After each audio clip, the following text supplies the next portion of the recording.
Start fresh. One could. Put things right. No. Sorry, kid. That's the one thing you can never do.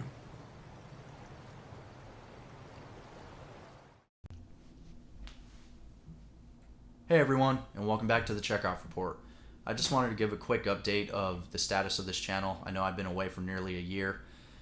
The last video that I put out definitely wasn't to my liking, and I also didn't prepare myself very well for the process of writing as well as editing the video.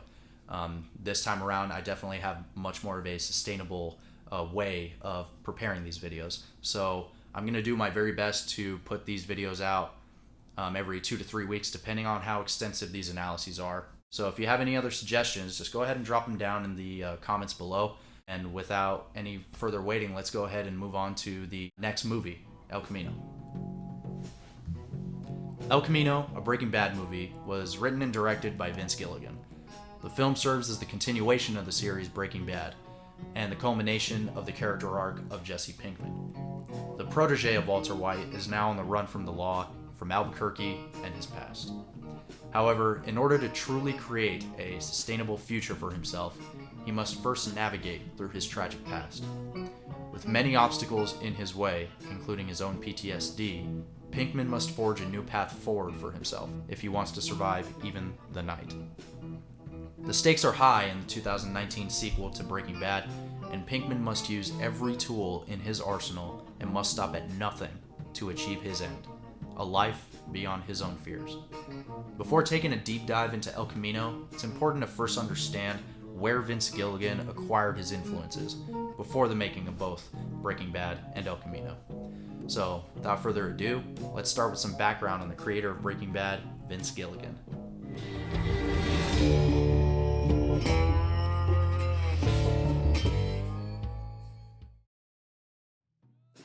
El Camino and Breaking Bad share many similarities to the neo-noir and film noir genres specifically. Vince Gilligan has publicly stated in the past that he was exposed to different Western and noir films at a young age. Films such as Once Upon a Time in the West, specifically the first 15 minutes that he showed to potential directors of Breaking Bad, and The Maltese Falcon have both been cited by Gilligan as being part of his largest influences. I will mainly be putting my attention, though, into the film noir portion of these influences, since I noticed that these elements have more to explain the film than the Western genre.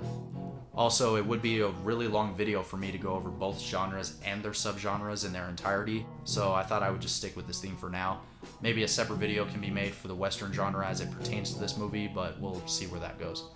Although the genres of the time offered these avenues for Gilligan's work on the show and the film, respectively, there was one element that Gilligan saw as a potential groundbreaker for television, a concept that most television shows at the time didn't see as a potential driver for its pivotal characters: the concept of change.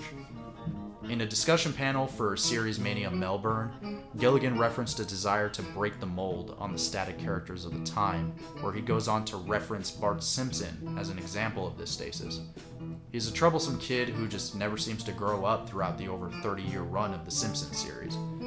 This desire soon became the inception of the idea for Breaking Bad after a couple of years of being unemployed due to the ending of his previous writer's position on a small-time show that some people may know called The X-Files. The rest is now history, and we have arrived at the ending of the Breaking Bad saga in El Camino, the neo-noir spaghetti western with its moral ambiguity, mysterious protagonist, lawless lands in the West, and pursuit towards justice. An excerpt from The Philosophy of Noir by Mark T. Conrad describes the film noir protagonist. The word hero never seems to fit the noir protagonist, for his world is devoid of the moral framework necessary to produce the traditional hero. Jesse's life as we knew it, when taking his actions into account, is not the ideal standard of living. His hedonistic tendencies resulted in the eventual downfall of his own character.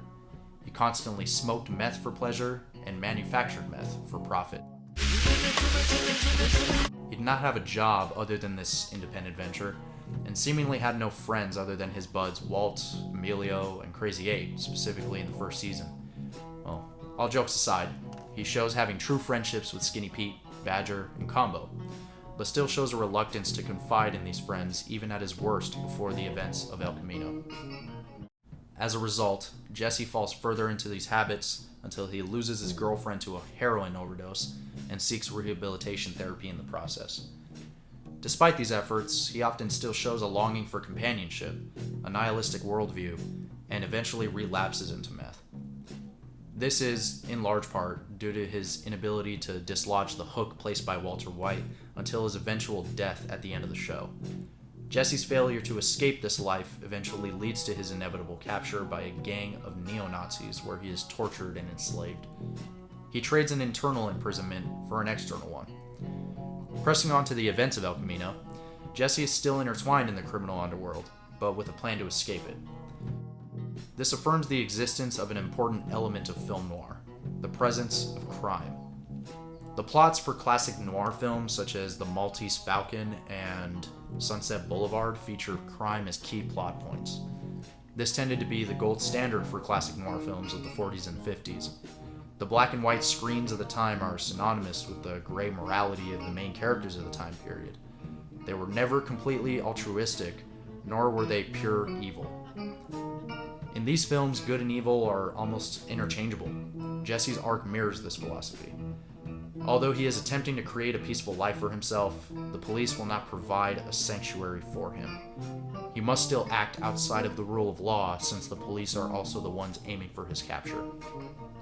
As he says in the film, "If I don't get this money, I am dead anyway."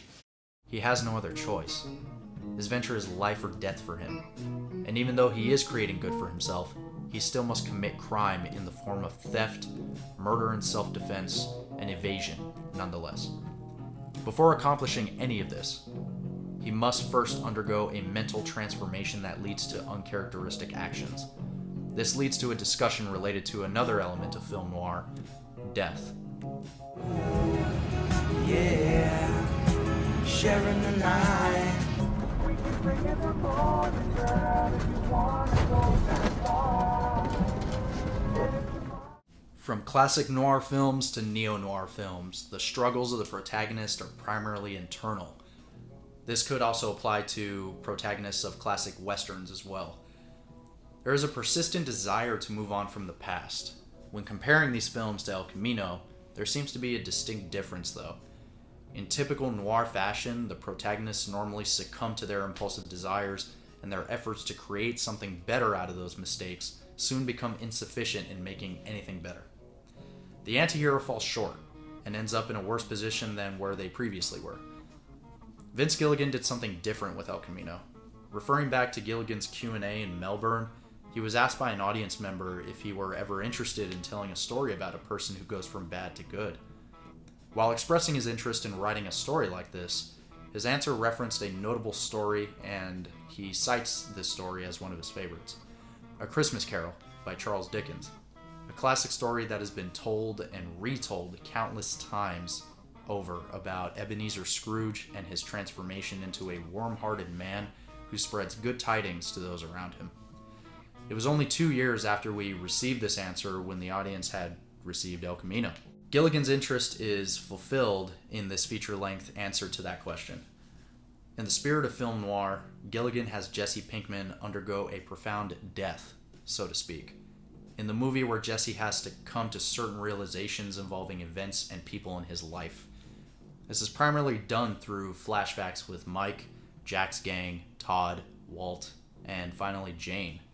Throughout these flashbacks, he is not only realizing the character of these people, but also challenged with coming to terms with it in the span of a single day. This is no easy feat for Jesse, as we saw in the beginning of the film when he's cleaning himself up. Unlike film noir characters, he also decides to avoid distractions and focus on his goal. With the death of Walter White and the Welker gang, Jesse can only press on. I've gone where the universe takes me my whole life. It's better to make those decisions for yourself.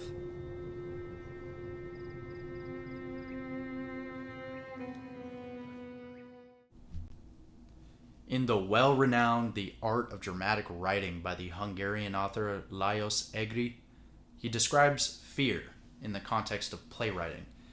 In these times, this could also apply to screenwriting. A man whose fear is greater than his desire, or a man who has no great, all-consuming passion, or one who has patience and does not oppose, cannot be a pivotal character. A pivotal character must not merely desire something. He must want it so badly that he will destroy or be destroyed in the effort to attain his goal. This form of ego death allows Jesse to shift his focus from internal struggles to external purpose, where he finally takes control of his life despite the challenges he is faced with. Vince Gilligan has always wanted to see Jesse make it out of Albuquerque since the Breaking Bad finale.